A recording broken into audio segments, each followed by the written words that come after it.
Muy bien, ya estamos en línea con España. Tenemos en el aire a Miguel Lorente, médico forense y profesor de medicina legal, especialista en violencia de género. Miguel es el director de la Unidad de Igualdad de la Universidad de Granada y fue parte del gobierno de Zapatero, delegado del gobierno español para la violencia de género del 2008 al 2011. Miguel, es un placer para mí darle la bienvenida a Citas de Radio. Mi nombre es María Elisa Peirano. ¿Cómo está? Muy bien, muchas gracias, y también es para mí un placer acercarme a Argentina a través de las ondas. Bueno, Miguel, como especialista en el tema de violencia de género, en el tan doloroso tema, queríamos un poco tener este contacto internacional, a ver cómo está la situación de violencia de género en España y cómo se está manejando desde el gobierno. ¿Qué pantallazo nos puede dar sobre este tema usted en su país? Sí, la violencia de género es un problema global, afecta a cualquier país y rincón del planeta, y de hecho los estudios de Naciones Unidas y de la OMS recogen que hay una prevalencia media del 30% y que cada 10 minutos una mujer es asesinada por parte de su pareja o expareja. Son unas 50.000 mujeres asesinadas al año. En la región de las Américas unas 6.900 según los datos de Naciones Unidas, y en Europa unas 3.300. Es decir, que siempre hay un problema de base que tiene que ser abordado, y yo creo que uno de los problemas que tenemos es precisamente que el abordaje pues se hace más con carácter parcial que con carácter global, ¿no? Uh-huh. En España tenemos una ley integral que precisamente lo que pretende es aunar todos los esfuerzos para ir incidiendo en las diferentes partes que influyen en la manifestación de la violencia, uh-huh. Es decir, no solo en el resultado a través de la sanción y a través de la protección de las víctimas y la atención, sino también trabajar mucho a nivel de prevención, a nivel de educación, a nivel de concienciación y a nivel de formación, es decir, uh-huh. para que las personas sepan lo que tienen que abordar y sepan cómo abordarlo. Y esa es una de las claves, el tratar de cambiar la referencia social y cultural que normaliza, que minimiza y que solo cuestiona la violencia de género, la violencia contra las mujeres, cuando alcanza determinada intensidad, pero no cuando, según se piensa en ese contexto social, no ha sido lo suficientemente grave como para ser denunciada. Uh-huh. Bien. ¿Cómo le va, Miguel? Mi nombre es Catalina Castro, mucho gusto. Hola, Catalina, mucho gusto. Este número que usted nos decía a nivel global, ¿es un número que se mantiene relativamente, crece, disminuye? Sí, es muy interesante esa situación, porque en el último informe de Naciones Unidas sobre los homicidios a nivel mundial se ve que están disminuyendo con carácter general los homicidios en las circunstancias más difíciles y más complejas, a través del crimen organizado, de organizaciones criminales específicamente preparadas y estructuradas para cometer delitos, y entre ellos los homicidios, y eso se está combatiendo bien, va disminuyendo ligeramente. En cambio, los feminicidios, los homicidios de las mujeres en el contexto de la violencia de género se están manteniendo, e incluso los datos apuntan que en los últimos años se están aumentando. Es sorprendente que seamos capaces de luchar contra la criminalidad más sofisticada y organizada y no seamos capaces de combatir la violencia que está ocurriendo en la puerta de al lado. Uh-huh. Eso significa que las respuestas están llegando tarde, en el sentido de que están esperando que haya mucha violencia para intentar incidir sobre ella, y eso es un error. Tremendo. ¿Y tienen algún indicio de por qué este incremento, a qué se puede deber? Pues sí, hay una referencia primera clara, y es precisamente el cambio social que se está produciendo, criticando la referencia tradicional de la desigualdad, lo que es el machismo. Ese cambio social, que es verdad que ahora es más crítico con toda esa realidad normalizada, se está produciendo, pero se está produciendo porque las mujeres lo están llevando a cabo. Es decir, hay una transformación social protagonizada y liderada por las mujeres. Y ante ese cambio y esa transformación, ante esa crítica y rebeldía ante la violencia que antes se considera como parte normal de la relación de pareja, las mujeres están saliendo, están rompiendo, están enfrentándose, mientras que muchos hombres están intentando utilizar más la violencia para retenerlas en la propia relación violenta. ¿Qué pasa? Que aún así fracasan, porque también hay más recursos y porque también hay más conciencia crítica sobre esa realidad. Y ante esa separación y ese enfrentamiento a lo que ha sido la tradición y el papel del hombre, pues muchos hombres que no están abordando ese cambio, esa transformación, se consideran cuestionados como hombres, se sienten menos hombres, y para demostrar que no lo son, pues utilizan la violencia, incluso el homicidio, ¿no? Y eso es lo terrible, porque no estamos incidiendo lo suficiente en esa necesaria transformación social y también en dirigirnos a los hombres para que se impliquen y para que transformen también su forma de ser hombre y no se resistan en esa masculinidad tradicional y clásica, que es una masculinidad rígida y que tiene la violencia como un aliado, como un elemento importante en su identidad. O sea que, digamos, la concientización de la mujer y el cambio que la mujer está intentando generar está siendo como una consecuencia hasta negativa y peor para la causa que están intentando modificar. No, yo no la llamaría negativa. Está teniendo un resultado negativo porque no estamos haciéndolo bien con el resto de la sociedad. Está bien. El cambio es positivo y, de hecho, hay una transformación que también está afectando a los hombres de manera muy paulatina y muy lenta. Claro. El problema es cuando cambian las circunstancias, quien tiene la responsabilidad de abordar esa nueva realidad, que es el Estado, a través de todos los recursos, de toda la iniciativa que tiene a su alcance, pues no da una respuesta proporcional. Pero no podemos considerar que el cambio social hacia la igualdad sea un elemento negativo. Claro, lo que sí podemos es llamar a la responsabilidad de quien tiene la posibilidad de prevenir esa violencia y de protegerla en el caso de que se sientan factores de riesgo para que no se lleve a cabo. Claro, es como si transformamos una situación en la sociedad de carácter positivo y como consecuencia de los cambios que se producen hay algunos altercados, algunos problemas. Claro. El cambio es positivo, el prevenir los altercados y las consecuencias negativas es una responsabilidad que se tiene que tener en cuenta conforme la sociedad va cambiando, no quedar en una posición pasiva como si nada estuviera pasando, porque está pasando mucho. Claro, o sea, ha disminuido los homicidios, como decías vos, como decía usted, digamos, de crimen organizado o de seguridad pública, y ha aumentado un poquito el tema de la violencia doméstica. Es el lugar donde el Estado supuestamente llega hasta la puerta de la casa y no puede entrar, o aparentemente no está llegando con sus medidas a prevenir la violencia puertas adentro. Ahora, es muy difícil de legislar o de manejar que el Estado realmente pueda llegar a hacer algo en esta situación. ¿Cómo está trabajando España o cuál es el puntapié para poder meterse adentro de esa domesticidad donde se genera un poco de violencia? No, yo creo que es una cuestión de voluntad y de conocimiento y por lo tanto fácil. Es decir, para mí es mucho más difícil combatir el terrorismo organizado o combatir un grupo de trata de personas o un grupo narcotraficante que utiliza los medios más sofisticados. Eso es complicado de combatir. Porque además tienen muchas redes y tienen muchas personas que se sustituyen unas a otras. El problema de la violencia de género, y lo que creo que hay que hacer, es tratarlo como un problema social, no solo como un problema cuando alcanza determinada intensidad.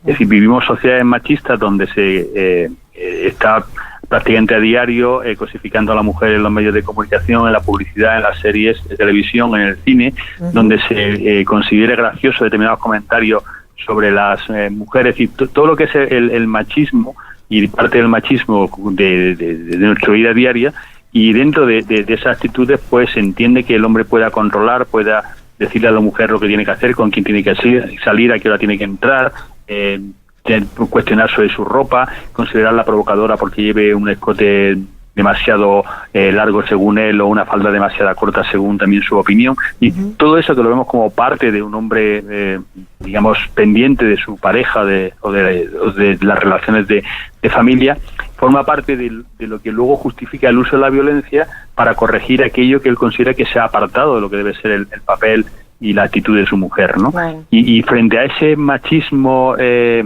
muchas veces se llama benévolo o de baja intensidad, no se está actuando. Y estamos dejando que determinados hombres, que no son la mayoría, que por ejemplo en España hay 700.000 casos de violencia de género al año y somos 22 millones de hombres. Alguien podría decir, bueno, es que son unos pocos hombres respecto al total de los hombres. Pero esos 700.000 hombres que están actuando, de los cuales 70 asesinan, al final todos asesinan porque han iniciado una carrera, un camino dentro de la violencia, y pensar que vamos a ser capaces de detener la violencia cuando adquiera una intensidad grave es un error, porque es un crimen moral. Hay dos grandes bloques o grupos de crímenes: los instrumentales, los que se llevan a cabo para conseguir algo material de carácter digamos inmediato, para conseguir algo a cambio del crimen, y luego los crímenes morales, que se cometen para reforzar tu posición, tus ideas, tus valores, tus creencias, y que no requieren nada material a cambio. Un hombre cuando asesina a su pareja o a su expareja no obtiene ningún beneficio material a cambio. Lo hace para reivindicarse como hombre, para impedir que la mujer se salga con la suya, para que no lo cuestione porque se ha ido con otro hombre o por cualquier otra razón. Pero es un crimen moral, lo que hace es satisfacer su propia posición y su propia idea. Y ante esa situación, los hombres cuando asesinan, muchos de ellos se suicidan, algunos, aproximadamente en España entre el 15 y el 20%, y otros muchos se entregan voluntariamente a la policía, porque ellos reivindican con esa actitud, digamos, su propia hombría al haber dado una lección, entre comillas, a su pareja y haberla asesinado. Entonces, cuando un hombre está dispuesto a entregarse voluntariamente a la policía o a quitarse la vida, nada lo va a detener, porque ya asume en su propia conducta lo que es el resultado de la misma. Claro, entonces, tenemos que evitar que se llegue a esa situación, y eso quiere decir actuar frente a la violencia mínima, frente a las primeras actitudes de control, de dominio, de sometimiento que se desarrollan estos agresores. Y por lo tanto, la política tiene que ir dirigida hacia esa parte de detección, no esperar a que la mujer denuncie, porque la propia normalidad y contexto social y cultural hace que entienda que eso forma parte de la relación de pareja. Tenemos que desarrollar estrategias de detección a nivel sanitario, a nivel de trabajo social, y a partir de ahí realizar un trabajo para recuperarla de la violencia y para poder darle una alternativa a la relación basada en la violencia. Uh-huh. Miguel, usted hablaba en un momento de lo que son mensajes culturales a través de los medios de comunicación, las publicidades y demás. ¿Existe algún tipo de legislación en España que penalice este tipo de mensaje publicitario, o empresas que utilizan la figura femenina de una manera que genere violencia o que transmita violencia o cosificación? ¿Hay algo así? Sí, existe una normativa de carácter profesional. Si alcanza un determinado nivel, puede ser considerado como un delito, pero habitualmente el cuestionamiento se produce pues jugando con esos límites entre lo normal, entre la libertad de expresión, de tantos argumentos que se utilizan, ¿no? Claro. Entonces hay un observatorio de la publicidad y hay, digamos, estructuras de los propios medios donde una se llama autocontrol concretamente, donde poder dirigirse como institución o como ciudadano o ciudadana para cuestionar un determinado spot o anuncio o una determinada referencia en un medio de comunicación, y que sí se puede hacer a ese nivel, ¿no? A nivel de buscar la implicación y la respuesta profesional en sentido de responsable por parte de los propios medios y por parte de las propias agencias de publicidad. Claro. Porque al final esa toma de conciencia es la más eficaz, ¿no? Porque totalmente. No se trata de quitar o cambiar algo, sino de entender que detrás de ese mensaje hay quien lo está utilizando para cosificar a las mujeres.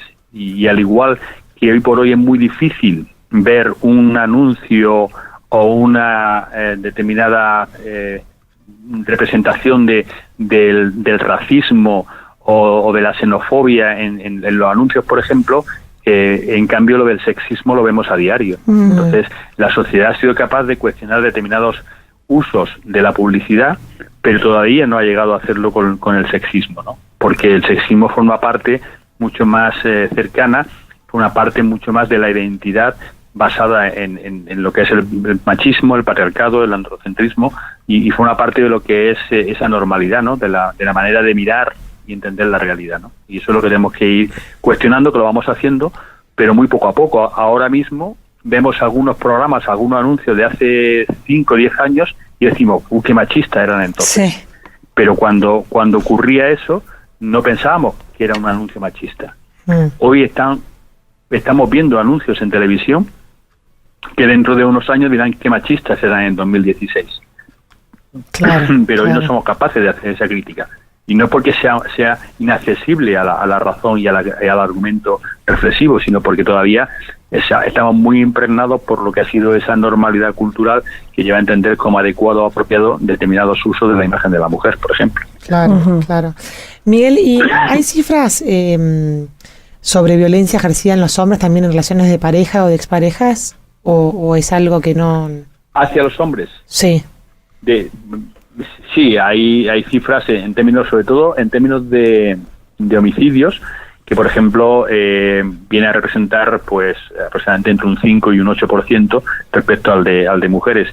Lo que es muy importante es entender que cuando hablamos de violencia contra las mujeres o violencia de género, no estamos diciendo que sea la única violencia que existe en la sociedad, ni estamos diciendo tampoco que las mujeres no puedan ejercer la violencia. Lo que estamos diciendo al hablar de violencia de género es que es una violencia construida sobre las referencias culturales que llevan al hombre a entender que tiene la capacidad de imponer, de corregir y de castigar a las mujeres sobre esa referencia social.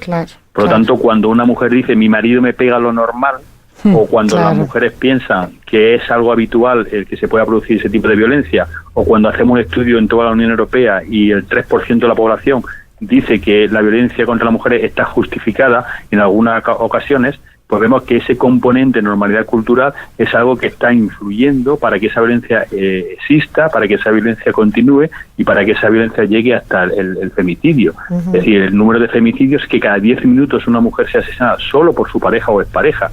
Si ampliamos el concepto de violencia de género, que es más que la relación de pareja, que están todos los crímenes de honor, todo lo que es los crímenes por la dote, todo ese tipo de situaciones que se producen también, pues vemos que todavía es mayor el número de mujeres asesinadas. Esa violencia tan manifiesta, tan presente, que sistemáticamente todo el año acaba con la vida de tantas mujeres de nuestra sociedad y ante la cual no se responde de una manera tajante, es algo que es parte de la propia cultura, de la propia identidad de un país o de un planeta construido sobre referencias masculinas. Entonces, eso es lo que estamos tratando de combatir cuando hablamos de violencia de género, pero no estamos negando que existen otras violencias ni estamos diciendo que las mujeres no sean capaces de ejercer la violencia. Lo que estamos diciendo es que hay que trabajar sobre esa referencia cultural para ser eficaces en la prevención de una violencia que tanto daño y tanto mal está causando. Claro. Hay que trabajar, hablando ustedes de la prevención, ya en la educación de los niños que van a crecer en esa sociedad. Eso que dijiste recién de que uno ve una película quizás antigua y le parece como algo mucho más machista que lo que hay hoy, son cambios muy lentos, ¿no? Que se da de generaciones en generaciones también, ¿no? Claro, el futuro pasa por el liderazgo de quienes hoy son niños y niñas. Claro. Y no estamos trabajando lo suficiente ese nivel. De hecho, ahora mismo se está viendo un incremento de la violencia en la adolescencia y en las relaciones de pareja adolescente, precisamente porque las chicas sí que están cambiando y se ven con más autonomía, más independientes, más empoderadas. No aceptan ya los chicos que los controlan, así no lo aceptan con tanta facilidad, ¿no? Ese control, ese sometimiento, esas imposiciones, y frente a eso los chicos responden con violencia, como decía antes, para intentar controlarlas. La diferencia es que ahora las chicas no permanecen en la relación, sino que salen de la relación, que no van a aceptar como normal un chico violento, ¿no? Pero aún así todavía no hemos sido capaces de evitar la violencia, de evitar que se produzca. Y yo creo que es muy importante trabajar mucho desde el jardín de infancia, trabajar mucho en lo que es la educación en sentido proactivo, pero también en la crítica. No somos apenas críticos, o no se es en la sociedad apenas crítico con todos aquellos comentarios y argumentos que utilizan desde el posmachismo, que es el machismo revestido de normalidad, con una reflexión aparentemente neutral, pero que realmente lo que está es cuestionando esa transformación social, hablando de denuncias falsas, hablando de que las mujeres también maltratan, de que todas las violencias son importantes, para desviar la mirada sobre ese componente de género, sobre ese componente cultural que hay en la base y en la raíz de la violencia contra las mujeres. Entonces, estamos viendo en redes sociales cómo sistemáticamente cuestionan todas las medidas a favor de la igualdad, como cuando hablamos de violencia de género lo presentan como un ataque a los hombres, no a los hombres violentos, sino a los hombres. Claro. Cómo todo esto se entiende como una especie de ataque también a las familias. Es decir, que están pasando muchas cosas en sentido crítico, puesto que lo que hacen es cuestionar las medidas a favor de la igualdad y nadie responde ante esas críticas cuando sí se responde frente a quien cuestiona las medidas dirigidas a luchar contra el terrorismo o contra otro tipo de violencia, ¿no? Claro. Porque se entiende que eso no es bueno para la sociedad, puesto que está facilitando la labor de los criminales. Claro. Entonces, cuestionar las medidas dirigidas a combatir la violencia de género debe ser cuestionado, sancionado y reprobado por parte de la sociedad. Ahora, Miguel, desde lo personal, esto es una apreciación completamente subjetiva mía. A mí me genera reacción el tema del ismo, porque tanto como machismo como feminismo ¿No se puede salir de los sismos y tratar de trabajar realmente por un camino del medio de la igualdad? Porque yo, que soy mujer y me considero 100% igual de digna que un hombre, y con mi marido tenemos una relación de pares, gracias a Dios, en las cuales no hay, digamos, autoridad machista ni nada que se le parezca. Cuando escucho a las feministas defender supuestamente mis derechos de mujer, me siento también en rechazo de esas cosas que dicen cuando escucho como un extremo, pero fuera de la racionalidad, sin querer caer en la relativización de todo. Digo, no se puede trabajar en una igualdad de dignidades de pares y trabajar desde otro lugar, porque pareciera como que queremos irnos de un péndulo al otro, y en el fondo la tensión esa, tiene que haber un camino intermedio de pacificación de la sociedad. Claro, pero es que eso es una de las trampas que nos han hecho creer, que el feminismo es lo contrario al machismo.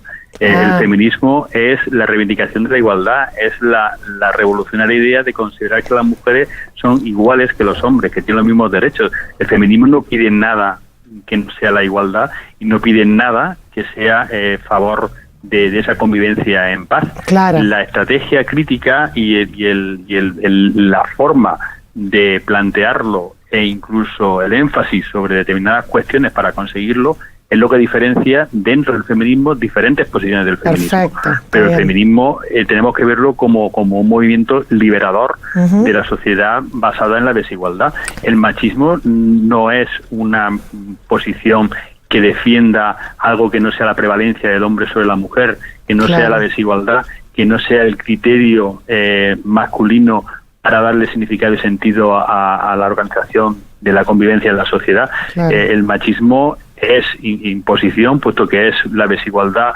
estructural entendida en la condición de lo que es ser hombre y ser mujer, y es el uso de la violencia para mantenerla.